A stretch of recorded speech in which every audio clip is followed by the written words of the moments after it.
Online classes में आप सभी लोगों का स्वागत है। तो आज हम लोग ऊर्जा के बारे में पढ़ेंगे।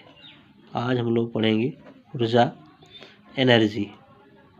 एनर्जी क्या है, ऊर्जा किसे कहते हैं? तो किसी कर्ता के कार्य करने की क्षमता को ऊर्जा कहते हैं। किसी कर्ता की या किसी व्यक्ति के कार्य करने की क्षमता को क्या कहते हैं? ऊर्जा कहते हैं। तो अब यहाँ पर जो ऊर्जा के हम लोग स्रोत पढ़ेंगे, ऊर्जा के स्वरूप हम लोग पढ़ेंगे। ऊर्जा के स्वरूप पढ़ा जाएगा। तो ऊर्जा के जो फॉर्म है, डिफरेंट डिफरेंट टाइप के फॉर्म है। जैसे आपका पहला है यांत्रिक ऊर्जा। पहला आपका क्या है? यांत्रिक ऊर्जा। दूसरा आपका क्या है? प्रकाश ऊर्जा। दूसरा क्या है? प्रकाश ऊर्जा। तीसरा आपका क्या है? विद्युत ऊर्जा। चौथा आपका क्या है? चुंबकीय ऊर्जा। तो यांत्रिक ऊर्जा, प्रकाश ऊर्जा, विद्युत ऊर्जा, चुंबकीय ऊर्जा, सौर ऊर्जा, और इसके अलावा आपका हो जाएगा ऊष्मीय ऊर्जा, और इसके अलावा आपका पवन ऊर्जा, और इसके अलावा आपका हो जाएगा रासायनिक ऊर्जा,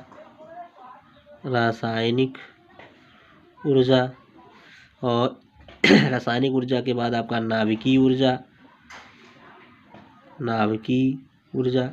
तो ऊर्जा की जो विभिन्न फॉर्म है, तो इसमें से जो ऊर्जा के कई फॉर्म हैं, इसमें से जो हमारे पाठ्यक्रम में है, केवल आपको इसमें यांत्रिक ऊर्जा पढ़ना है। क्या पढ़ना है? यांत्रिक ऊर्जा, जिसको हम कहते हैं मैकेनिकल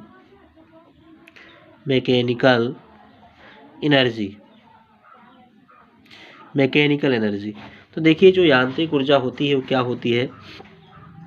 किसी यंत्र के कारण जो ऊर्जा उत्पन्न होती है, जो यांत्रिक कार्य किया जाता है, उसके कारण जो एनर्जी का उत्पादन होता है, उसको हम क्या कहते हैं? यांत्रिक ऊर्जा कहते हैं।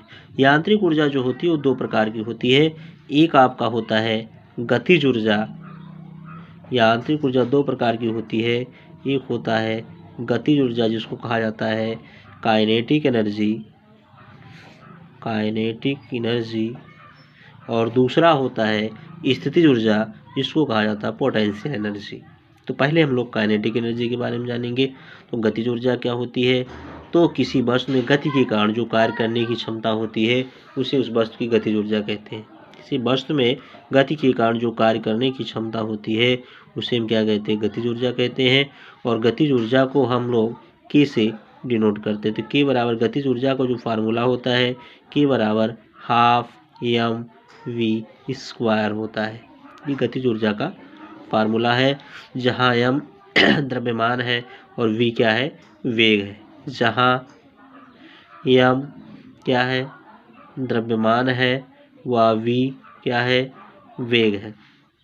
तो जहाँ m द्रव्यमान व v क्या है? वेग है। ये गतिज ऊर्जा का फार्मूला है। और ऊर्जा का मात्रक जो होता है वो जूल होता है, जान ही रहे सभी लोग। तो गतिज ऊर्जा का भी मात्रक जूल होगा, या ऊर्जा की मात्रक की बात की जाए तो उसका भी मात्रक क्या होगा? जूल होगा। ठीक है। तो दूसरा, अब जो सेकंड पार्ट इसका क्या होता है? दूसरा जो होता है वो होता है स्थितिज ऊर्जा। स्थितिज ऊर्जा क्या होती है? इसको हम कहते हैं पोटेंशियल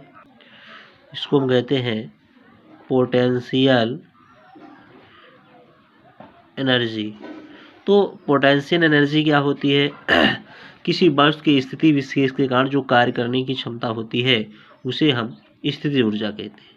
तो किसी वस्तु की स्थिति विशेष के कारण जो कार्य करने की क्षमता होती है, उसे हम क्या कहते हैं? स्थितिज ऊर्जा कहते हैं। और इसको हम लोग U से प्रदर्शित करते हैं। तो U बराबर लिखा जाता है mgh,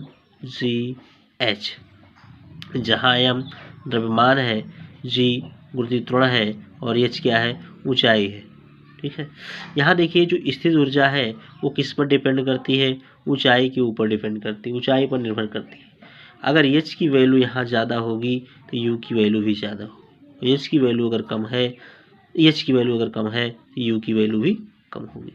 तो स्थितिज ऊर्जा का जो फार्मूला होता है u बराबर mgh होता है। ये हमारा हो गया काइनेटिक एनर्जी और पोटेंशियल एनर्जी। अब इसमें हम लोगों को केवल एक हेडिंग और पढ़ना है कि सिद्ध कीजिए कि मुक्त रूप से गिरती हुई पिंड की कुल ऊर्जा संरक्षित रहती है। तो इसको हम लोग नेक्स्ट वीडियो में पढ़ेंगे। इस वीडियो में बस इतना ही।